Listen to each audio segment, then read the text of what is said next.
महावीर की भुवन भास्कर को गुरु दक्षिणा।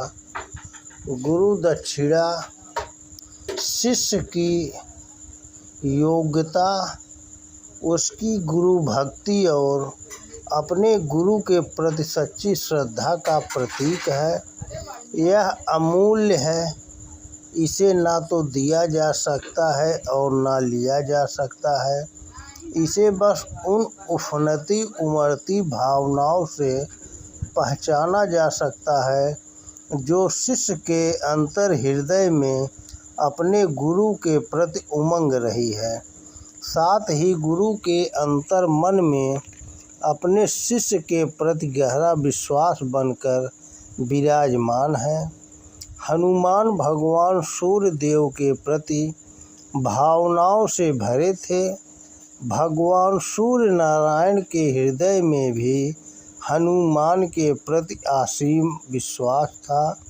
वे हनुमान के जन्म के उद्देश्य से सुपरिचित थे।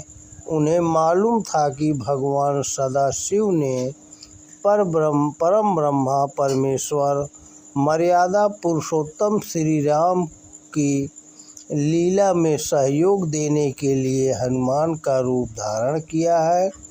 हनुमान का सारा अध्ययन शिक्षण तो सब उसी महालीला का अभिन्न अंश है। भगवान सदाशिव जो दक्षिणा मूर्ति के रूप में सभी विद्याओं, कलाओं व समस्त ज्ञान के आदि स्रोत हैं, उन्होंने स्वयं आकर ज्ञान अर्जन की साधना की। इससे सुखद सौभाग्य तो और कुछ हो ही नहीं सकता। भगवान भास्कर हर्षित पुलकित थे, परंतु स्वयं हनुमान अभी भी संकोच बस सिर झुकाए हुए खड़े थे। उन्हें लग रहा था कि रघुकुल आदि कुल पुरुष भगवान सूर्य की सेवा का यदि कोई सुअवसर मिल पाता तो शिष्य बनने की सार्थकता सिद्ध हो पाती। साथ ही यह भी अनुभव हो पाता कि मैं अपने गुरु को गुरु दक्षिणा दे सका। उनके मन में यही सारी बातें चल रही थी, लेकिन अप्रत्यक्ष में वह कुछ भी नहीं कर पा रहे थे। बस मन ही मन अपने प्रभु श्री राम का पावन नाम स्मरण कर रहे थे। श्री राम का पावन स्मरण असंभव को संभव कर देता है। इससे अगोचर गोचर बनता है और अगम सहज सुगम बन जाता है। फिर श्री राम के परम भक्त हनुमान को गुरु सेवा की चाहत कैसे अधूरी रह जाती। हनुमान के अंतर मन में गूंजती श्री राम नाम की धुन ने भगवान भास्कर को प्रेरित किया। वे बड़े ही स्नेह से हनुमान से बोले, वत्स, तुम सब प्रकार के सुयोग्य हो। तुम्हारी उत्कृष्ट पात्रता ने समूचे अध्ययन शिक्षण काल में मुझे प्रेरित प्रभावित किया है।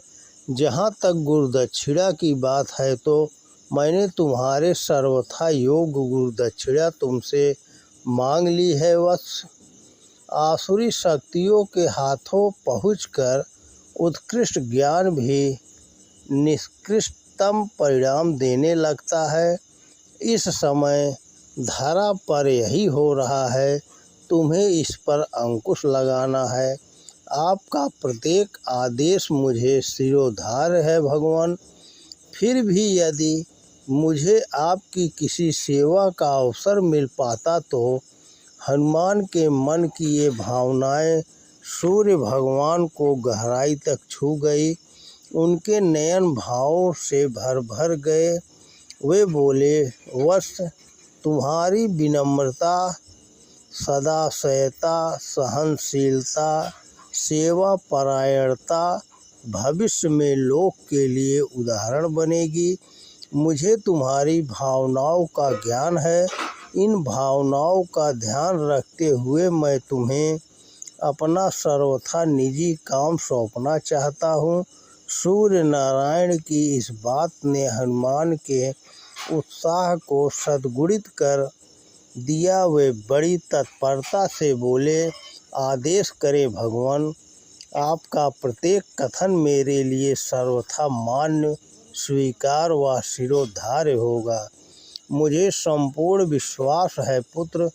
भगवान सूर्य ने सौम्य स्वर में कहा। इसके बाद वे बोले, वत्स, तुम्हें तो मर्यादा पुरुषोत्तम श्री राम के कार्य या उनकी अवतार लीला का ज्ञान है। तुम्हें यह भी पता है कि प्रभु श्री राम के कार्य में सहयोग देने के लिए समस्त देवों ने रीछ व बानर बनकर जन्म लिया है। ब्रह्मदेव स्वयं एक अंश से जामवंत बनकर धरा पर विचरण कर रहे हैं। देव शिल्पी विश्वकर्मा के अंश से नल व नील का जन्म हुआ है। इसी तरह अन्य देवतागण भी भगवान श्री राम की पावन लीला में सहयोग देने के लिए इस समय किसी न किसी रूप में धरती पर विचरण कर रहे हैं। बस प्रतीक्षा है तो केवल उचित समय की, जब मर्यादा पुरुषोत्तम श्री राम उनका अपने कार्य के लिए आह्वान करेंगे। इसी क्रम में मैंने भी अपने एक अंश से धरती पर बानर रूप में जन्म लिया है। भगवान भुवन भास्कर की इन सभी बातों को हनुमान बड़े ही ध्यान से सुन रहे थे। उनका प्रयास था कि सूर्य देव के कथन का निहितार्थ धारण व ग्रहण कर सके। उधर सूर्य भगवान कह रहे थे, वत्स, मेरा जन्म सुग्रीव के रूप में हुआ है। यह सुग्रीव मेरे अंश से उत्पन्न होने के साथ वानर राज बाली का भाई है। अभी तो दोनों भाइयों में परस्पर प्रगाढ़ प्रेम है। सुग्रीव अपने बड़े भाई बाली को पिता की तरह मान सम्मान देता है। बाली का भी सुग्रीव पर अपार प्रेम है। सुग्रीव का बड़ा भाई बाली महाबलवान है, वीर है। उसने अपनी कठिन साधना से अनेकों दुष्कर वरदान प्राप्त किए हैं। वानर राज बाली में अनेक गुण होने के बावजूद उसका अहंकार उसे जब तब गुमराह करता रहता है। चाटुकार चापलूस उसे जब तक पथभ्रमित एवं दिशाहीन करते रहते हैं। जिससे भी उसकी प्रशंसा की, उसे ही वह अपना सगा मान लेता है। बल और वरदान का अहंकार उसे सच सुनने समझने नहीं देता। अपने इसी अहंकार के कारण उसने दशानन रावण को अपना मित्र मान लिया है। रावण की चाटुकारिता ने उसे बुरी तरह से सम्मोहित कर रखा है। उसे लगता है कि अनेकों बार उससे पराजित हो चुका रावण भला उसका क्या बिगाड़ लेगा, जबकि साथ सत्य भिन्न है। दशानन रावण की चाटुकारिता सर्वथा छल है। वह तो अपनी कुटिल कलुषित दुर्भिसंधियों में लगा हुआ है। वानर राज बाली इस सच से इतने बेखबर हैं कि वह इस बारे में कुछ भी सुनना, मानना अथवा जानना नहीं चाहते। इसके विपरीत रावण की अति सावधान होकर अपनी चालें चल रहा है।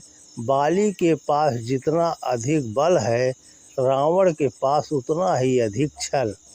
वह चाहता है कि परस्पर अति प्रेम करने वाले बाली एवं सुग्रीव के बीच वैमनस्य व विग्रह हो जाए। वह उनमें फूट डालना चाहता है। अभी तो वह अपने इस प्रयास में सफल नहीं है, परंतु भविष्य में क्या होगा कुछ नहीं कहा जा सकता। बाली की प्रकृति एवं रावण की प्रवृत्ति मिलकर भविष्य में दोनों भाइयों के बीच महासंकट पैदा कर सकती है। सुग्रीव सौम्य है, शिष्ट है, अपने बड़े भाई के भक्त है, जबकि बाली बल के मद में उन्मत्त भावनाओं को कोई महत्व नहीं देता है। वह जिससे भी शत्रुता करता है उसे या तो झुका देता है अथवा उसे मिटा देता है। दशानन रावण जिस तीव्रता से प्रयत्नशील है उसके परिणाम देखते हुए सुग्रीव का जीवन संकट में पड़ने के आसार हैं। सवाल सुग्रीव के जीवन का नहीं है बल्कि उस महत्वपूर्ण उद्देश्य का है जिसके लिए सुग्रीव ने जन्म लिया है।